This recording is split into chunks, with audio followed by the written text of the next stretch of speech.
एक बुजुर्ग हर दिन झील में ताजे इंसानी मांस की कई बाल्टियां डालता था, सिर्फ इसलिए कि उसका प्यारा पोता जल्दी बड़ा हो जाए। उसने तो यहाँ तक किया कि सबसे मोटी गाय को खुद चुना, उसकी आंखों पर पट्टी बांध दी और उसे झील में धकेल दिया। फिर भी झील के नीचे छुपे हुए विशाल जलदैत्य की भूख नहीं मिट रही थी। आखिर में उस बुजुर्ग ने अपनी ही पत्नी को झील में फेंक दिया और फिर दुख का नाटक करते हुए पुलिस को उसकी गुमशुदगी की रिपोर्ट दर्ज करवाई। असल में ये उसका पोते के लिए एक और नाश्ता था। पुलिस तुरंत हरकत में आई। गोताखोर उपकरण पहनकर एक अफसर झील में कूद पड़ा, लेकिन झील का पानी असामान्य रूप से शांत था। एक भी मछली नहीं, नहीं कोई हलचल। सिर्फ झील के तल में एक बड़ा रहस्यमय सुराख नजर आ रहा था। जैसे ही एक नए जवान अफसर ने उसमें उतरने की कोशिश की, झील से अचानक एक भयानक दुर्गंध फैली। अगले ही पल पानी की सतह फट पड़ी और एक भयंकर ताकत ने उस अफसर को बिजली की रफ्तार से खींच लिया। उसके साथी ने किसी तरह उसे नाव तक खींच लाया, लेकिन तब देखा गया कि अफसर की निचली आधी देह गायब थी। पुलिस ने तुरंत हेलीकॉप्टर बुलवाया और एक बूढ़ी गाय को चारे के रूप में इस्तेमाल किया, लेकिन झील में छिपे 100 साल पुराने उस विशाल मगरमच्छ ने कोई हरकत नहीं की। वह बेहद चालाक था। अंधेरे के बाद ही वह धीरे धीरे पानी की सतह पर आया। चांदनी में उसका विशाल शरीर हल्के से चमक रहा था। जैसे ही वह किनारे की ओर बढ़ा, पुलिस ने बंदूकें तान दी, लेकिन मगरमच्छ ने बिजली की गति से हमला किया और पूरे हेलीकॉप्टर को पानी में खींच लिया।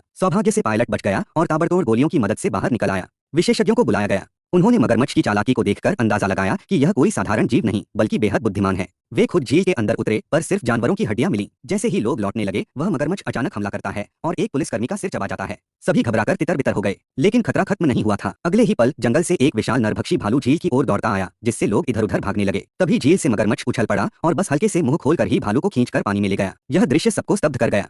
लेकिन पशु विशेषज्ञ के मन में लालच जाग उठा। वह जान गया कि अगर इस दैत्य को पकड़ा जाए तो काले बाजार में उसकी बड़ी कीमत मिल सकती है। उसने हेलीकॉप्टर में बैठकर खुद को चारे के रूप में पेश किया। लंबे इंतजार के बाद जब कुछ नहीं हुआ, तभी अचानक उसके पीछे से एक दहाड़ सुनाई दी। उसने मुड़कर देखा, मगरमच्छ की खौफनाक आंखें उसे घूर रही थीं। डर के मारे वह पीछे हटता गया और तुरंत सुरक्षा बैग का इस्तेमाल करके बचने की कोशिश की। वह किसी तरह हेलीकॉप्टर पर चढ़ा, लेकिन मगरमच्छ ने उसे हवा में ही पकड़ लिया। इंजन की ताकत भी उसके जबड़े से छुड़ा न सकी। ऐन वक्त पर पुलिसकर्मी ने गोलियां चलाकर उसे बचाया। अब विशेषज्ञ को समझ आ गया कि इस दैत्य को पकड़ना लगभग नामुमकिन है। आखिर में पुलिस प्रमुख ने खुद मोर्चा संभाला। भारी हथियारों के साथ टीम तैयार की गई। झील फिर शांत थी, जैसे कुछ हुआ ही नहीं। तभी मगरमच्छ पानी तोड़कर निकला और किनारे पर खड़े लोगों पर हमला कर दिया। बंदूक की गोलियां उसकी मोटी खाल को छू भी नहीं सकी। इससे वह और उग्र हो गया। उसने एक अकेले पुलिस अफसर को निशाना बनाया, लेकिन तभी उसका सिर एक टूटी हुई हेलीकॉप्टर की केबिन में फंस गया। पुलिस प्रमुख ने मौके का फायदा उठाया और एक बेहद तेज असरदार इंजेक्शन दागा। आखिरकार वह 10 मीटर लंबा मगरमच्छ बेहोश हो गया। मानव और दैत्य के बीच यह भीषण युद्ध आखिरकार इंसानों की कठिन जीत के साथ समाप्त